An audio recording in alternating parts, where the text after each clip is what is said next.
أبدا لن نحيد أبدا لن نحيد عن خطى الإيمان دربنا درب قوي.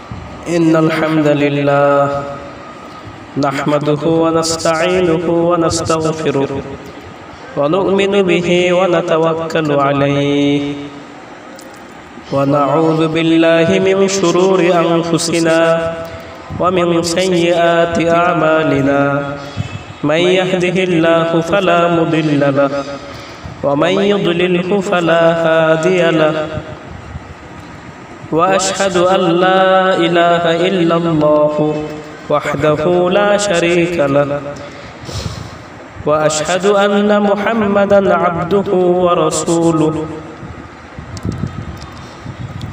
أما بعد فأعوذ بالله من الشيطان الرجيم بسم الله الرحمن الرحيم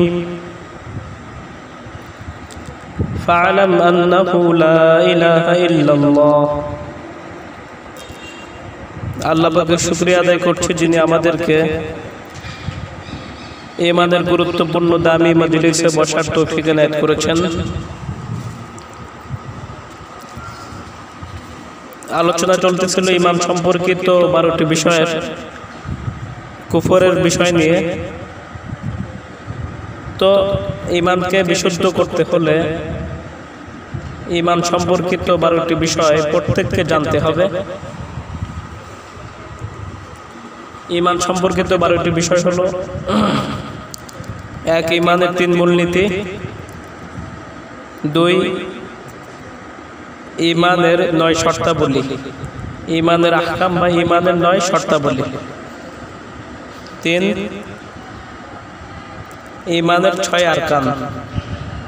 4. ইসলামের 5 আরকান। 6. ইমান ভঙ্গের কারণসমূহ। 7. কুফর সম্পর্কে জানা। এতে পূর্বে আমরা আলোচনা করেছি কুফরের বিষয় নিয়ে, যে কুফর কাকে বলে, কুফর কত প্রকার ও কি কি, আমাদের সমাজে কি কি কুফর আছে, এই বিষয় নিয়ে আমরা কিছু আলোচনা করেছি। আজকে আলোচনা করব ঈমান সম্পর্কিত 12টি বিষয়ের 8 নম্বর বিষয়, তাওহীদ সম্পর্কে জানা। তাওহীদ সম্পর্কে জানা, তাওহীদ কাকে বলে। তো তাওহীদ সম্পর্কে শেখ মুহাম্মদ বিন আব্দুল ওয়াহাব রাহমাতুল্লাহ আলাইহি বলেন, আত-তাওহীদু হুয়া ইফরাদুল্লাহি বিল ইবাদাহ, অর্থাৎ ইবাদতের ক্ষেত্রে মহান আল্লাহকে একক গণ্য করা। ইবাদতের ক্ষেত্রে মহান আল্লাহকে একক গণ্য করা। এবং তাওহীদ সম্পর্কে শেখ মুহাম্মদ বিন সালেহ আল উসাইমিন রাহমাতুল্লাহ আলাইহি বলেন, আত-তাওহীদু হুয়া ইফরাদুল্লাহি সুবহানাহু ওয়া তাআলা বিমা ইয়াখতাসসু বিহি, অর্থাৎ মহান আল্লাহর সাথে নির্দিষ্ট বিষয়গুলোকে একমাত্র তার জন্য একক গণ্য করা। মহান আল্লাহর সাথে নির্দিষ্ট বিষয়গুলোকে একমাত্র তার জন্য একক গণ্য করা। এটা আছে শারহ উসুল সালাসের মধ্যে। এই হলো তাওহীদের সংজ্ঞা। তো তাওহীদ কত প্রকার ও কি কি? তাওহীদ মোটামুটি 3 প্রকার। তো মূলত তাওহীদ 3 প্রকার ছিল না, এটা আমাদের উলামায়ে কেরাম বুঝাবার জন্য এই ভাগটা করেছেন। তো তাওহীদ 3 প্রকার। 1 নাম্বার তাওহীদুর রুবুবিয়্যাহ। 2 নাম্বার তাওহীদুল উলুহিয়্যাহ। 3 নাম্বার তাওহীদুল আসমা ওয়াস সিফাত।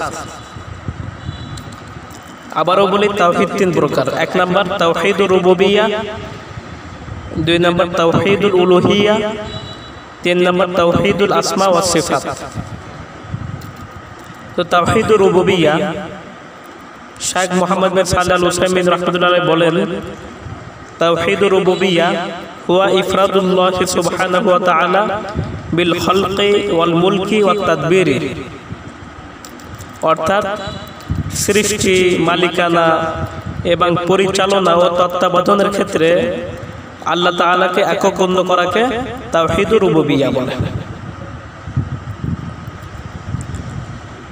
অর্থাৎ সৃষ্টি, মালিকানা এবং পরিচালনা তত্ত্বাবধানের ক্ষেত্রে আল্লাহ তাআলাকে একক গণ্য করাকে তাওহীদুর রুবুবিয়্যা বলে। যেমন মহান আল্লাহ বলেন, আল্লাহু খালিকু কুল্লি শাই, আল্লাহ সুবহানাহু ওয়া তাআলা সবকিছুর স্রষ্টা। সূরা জুমার ৬২ নম্বর আয়াত। অন্য আয়াতে আল্লাহ তাআলা বলেন, তাবারাকাল্লাযী বিয়াদিহিল মুলক ওয়া হুয়া আলা কুল্লি শাইইন কাদির, বরকতময় তিনি যার হাতে সর্বময় কর্তৃত্ব আর তিনি সবকিছুর উপর সর্বশক্তিমান। সূরা মুলক ১ নম্বর আয়াত।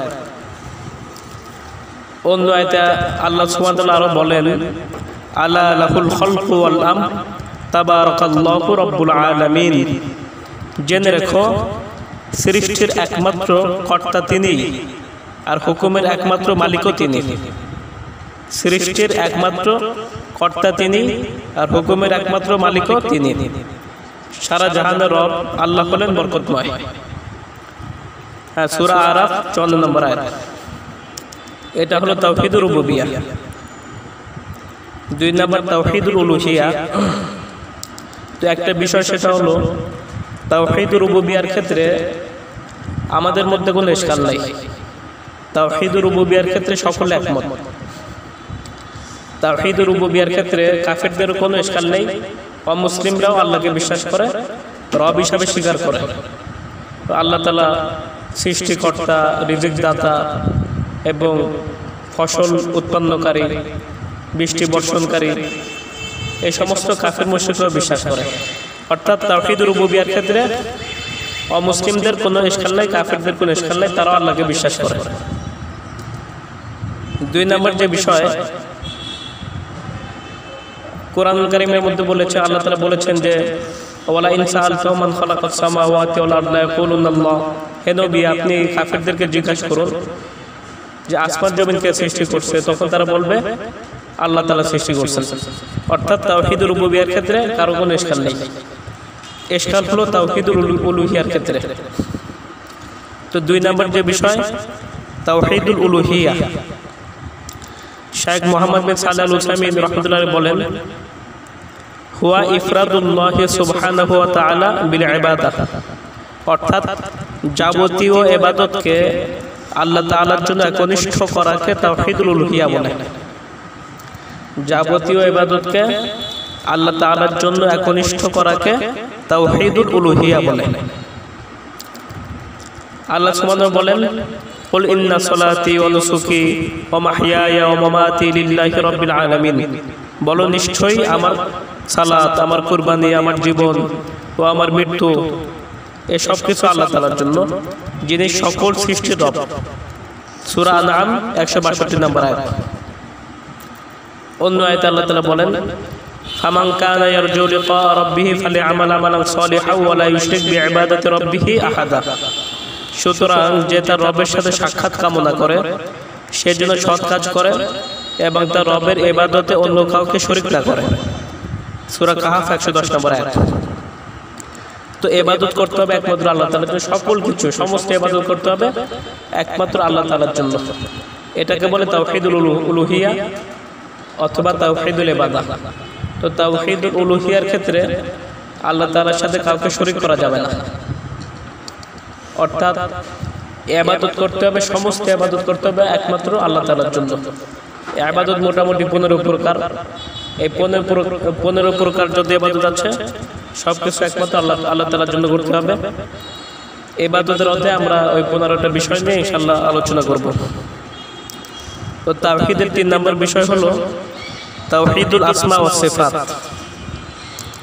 তাওহীদুল আসমা ওয়াস সিফাত। মুহাম্মদ বিন সালেহ আল উসাইমিন রাহমাতুল্লাহ বলেন, হুয়া ইফরাদুল্লাহি সুবহানাহু ওয়া তাআলা বিমা সাম্মা বিহি নাফসাহু ওয়া ওয়াসাফা বিহি নাফসাহু ফি কিতাবিহি আও আলা লিসানি রাসূলিহি সাল্লাল্লাহু আলাইহি ওয়াসাল্লাম। মহান আল্লাহ তার কিতাবে বা তার রাসূল সাল্লাল্লাহু আলাইহি ওয়াসাল্লামের ভাষায় নিজের জন্য যেসব নাম ও গুণ সাব্যস্ত করেছেন সেগুলোর ক্ষেত্রে তাকে একক বলে বিশ্বাস করাকে তাওহীদুল আসমা ওয়াস সিফাত বলে।